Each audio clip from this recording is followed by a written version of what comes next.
Good morning, students of Saraswati Vidya Mandir, Commerce section.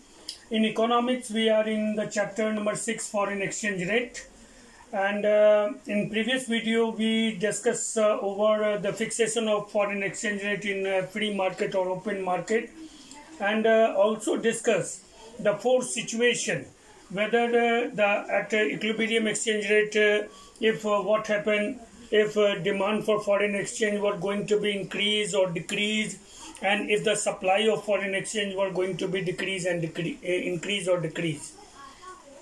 And in previous video we learned about that fixation of foreign exchange in open market what depends upon market forces, demand forces and supply forces, both forces, whether these two forces, demand for foreign currency and supply of foreign currency, intersect each other. At that point the equilibrium exchange rate was decided.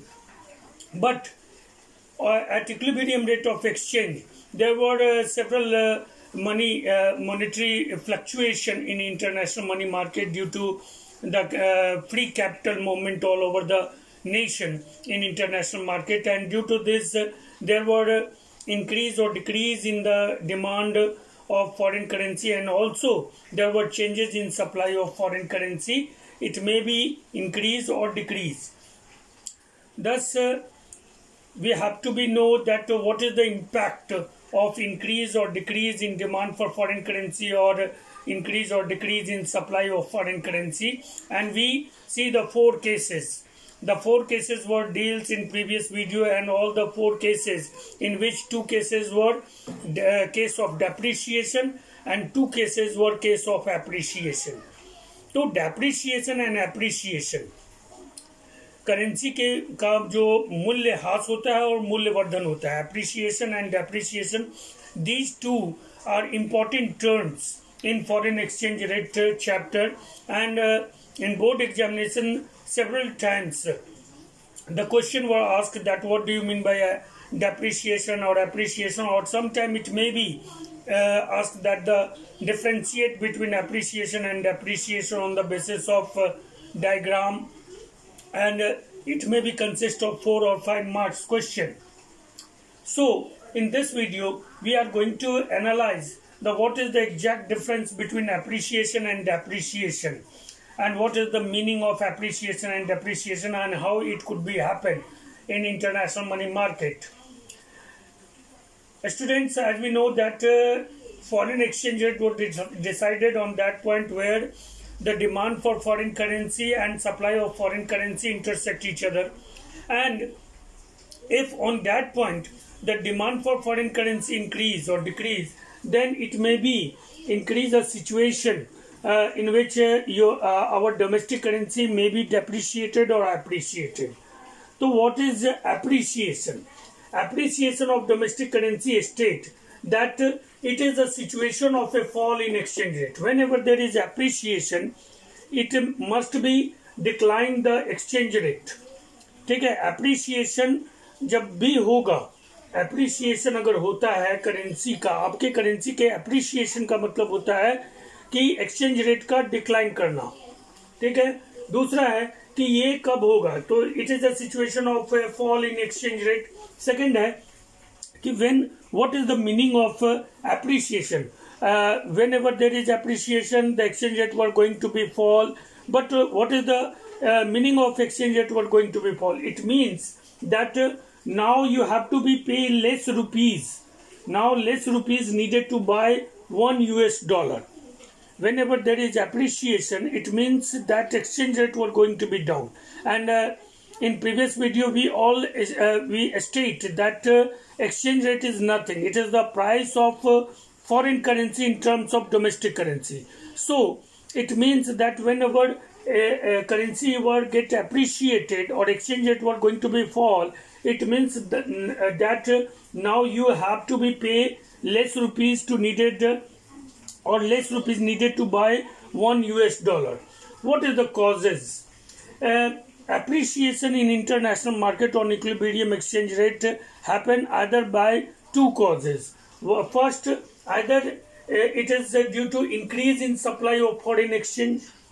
अगर विदेशी currency के, यानी increase in the supply of foreign exchange, यानी foreign exchange यानी विदेशी विनिमय के या विदेशी जो फॉरेन करेंसी जिसको हम लेना चाहते हैं, अगर उसका सप्लाई बढ़ जाए तो ये एप्रिसिएशन हो सकता है। और दूसरा है कि decrease in demand for foreign exchange, और यदि फॉरेन एक्सचेंज यानी जिस करेंसी की हम डिमांड करते हैं on behalf of our domestic currency, अगर उसका डिमांड किसी तरह से गिर जाए तो ये एप्रिशिएट हो जाएगा हमारा करेंसी, यानी कि फॉरेन एक्सचेंज रेट डाउनफॉल हो जाएगा।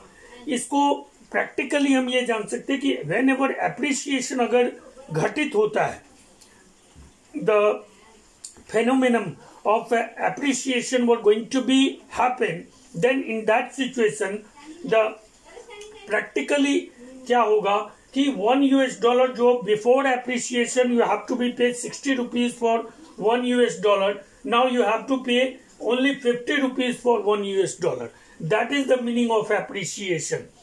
So appreciation is always beneficial for a nation, मतलब डोमेस्टिक। अगर भारत के बात हम कर रहे हैं तो क्या एप्रिसिएशन हमेशा भारत के लिए अच्छा होगा? It can't be said. ये देखने में तो अच्छा लगता है कि हमारा जो है वो अब now 50 rupees were going to be purchase $1 and before it we have to be pay 60 rupees for $1, but it is always beneficial for the domestic nation or a nation. It can't be said because whenever there is appreciation of your currency, आपका रुपया मजबूत होता है विदेशी dollar के रूप के तुलना में या इन टर्म्स में, तो इसका मतलब है कि अब आपका जो सामान है फॉरेन मार्केट में अगर आप एप्रिशिएट किए हैं तो आपका सामान तो फॉरेन मार्केट में सस्ता हो गया, यानी आपके सामान के लिए $1 आपको एक देना पड़ता था विदेश में, लेकिन अब विदेश का जो सामान है वो आपके यहाँ सस्ता हो गया, यानी आपके यहाँ इंपोर्ट्स बढ़ जाएंगे और एक्सपोर्ट आपका घट जाएगा। ये बात है कि अब $, यानी $, कमजोर हुआ तो आपका इसका इम्पैक्ट देखने में तो ये लगता है कि ये बेनिफिशियल है, लेकिन डेवलपिंग इकोनॉमी के लिए जो एप्रिसिएशन है करेंसी का वो बहुत ज्यादा बेनिफिशियल इसलिए नहीं है क्योंकि इससे आपका बैलेंस ऑफ पेमेंट जो है वो इनबैलेंस होगा या डेफिसिट में जाएगा, इसलिए क्योंकि या हम कहें कि डेफिसिट सब बैलेंस ऑफ पेमेंट से आप सफर करेंगे क्योंकि आपका इंपोर्ट बढ़ जाएगा, क्योंकि अब आपका जो है जिस $1 के सामान के लिए आपको देश में 60 रुपया देना पड़ता था, अब उस $1 के सामान के लिए आपको 50 रुपया ही देना है, यानी विदेशी सामान आपके यहाँ सस्ती होंगी और आपका सामान विदेश में महंगा होगा, तो ये डेवलपिंग इकोनॉमी के लिए बहुत अच्छा नहीं माना जाता है। अब हम लोग बात करते हैं डेप्रिसिएशन की। Depreciation simply state that situation in which the rate of exchange were going to be decline. Depreciation word refers that situation in which rate of exchange were going to be rise, and now domestic currency have to be pay more domestic currency to purchase one foreign currency. तो that is depreciation. Depreciation का मतलब होता है आपका रुपया कमजोर होता है in terms of dollar. Now you have to be pay more rupees to purchase $1. तो ये जो सिचुएशन है, अब डेप्रिसिएशन को हम लोग देखते हैं, it is a situation of A rise in exchange rate, यानी जब विदेशी विनिमय दर में वृद्धि होती है, एक्सचेंज रेट में जब वृद्धि होती है तो उस सिचुएशन को हम डेप्रिसिएशन कहते हैं। अब है कि इसका इम्पैक्ट क्या होता है just after depreciation, what will be the impact? तो इम्पैक्ट ये होता है कि more rupees are needed to buy $1। After depreciation, you have to be pay more rupees to purchase $1 because rate of exchange were going to be rise. Rate of exchange rise हो गया है, तो अब आपको ज्यादा रुपीस देना पड़ेगा $1 को परचेज करने के लिए। इसके कॉजेज क्या होते हैं? देखिए, depreciation every time depreciation happen due to two reasons. Either first reason, either increase in demand for foreign exchange. यदि विदेशी यानी आप अगर यूएस इंटरनेशनल मार्केट में अगर $, का सभी देशों के द्वारा इवन इंक्लूडिंग इन इंडिया, तो अगर उसका डिमांड बढ़ जाता है पूरे ऑल ओवर इंटरनेशनल मार्केट में अगर हम यूएस डॉलर का डिमांड बढ़ा देते हैं, तो अगर हम लोग को पता है कि what is exchange rate is the price of foreign currency in terms of domestic currency. और जब हम लोग ये भी जानते हैं कि किसी चीज का अगर डिमांड बढ़ता है, higher the demand higher the price होगा उसका, तो increase in demand for foreign exchange अगर होता है, उस विदेशी मुद्रा के लिए अगर उसका डिमांड इंक्रीज कर जाता है तो रेट ऑफ एक्सचेंज इंक्रीज कर जाएगा, यानी उसका प्राइस इंक्रीज कर जाएगा। एक कारण ये हो सकता है। दूसरा कारण क्या हो सकता है, तो decrease in supply of foreign exchange. अगर किसी कारण से यूएस डॉलर का सप्लाई, मान लीजिए कि अमेरिका या ट्रंप सरकार जो है अगर यूएस डॉलर को कम छापती है या वो कम उसको सप्लाई करती है इंटरनेशनल मार्केट में, तो भी अगर किसी चीज का सप्लाई कम हो जाएगा तो भी उसका दाम बढ़ जाएगा, और अगर उसका डिमांड बढ़ गया तो भी उसका दाम यानी एक्सचेंज रेट बढ़ जाएगा। तो इसके दो कारण हो सकते हैं डेप्रिसिएशन के। First, either increase in demand for foreign exchange और either decrease in supply of foreign exchange. और इसका इम्पैक्ट क्या होगा, प्रैक्टिकली इम्पैक्ट ये होगा इसका कि जो यूएस डॉलर के लिए whenever there is depreciation, तो जो यूएस डॉलर के लिए आप पहले एक यूएस डॉलर के लिए 60 रुपया देते थे, अब आपको उसी एक यूएस डॉलर के लिए 70 रुपया देना है।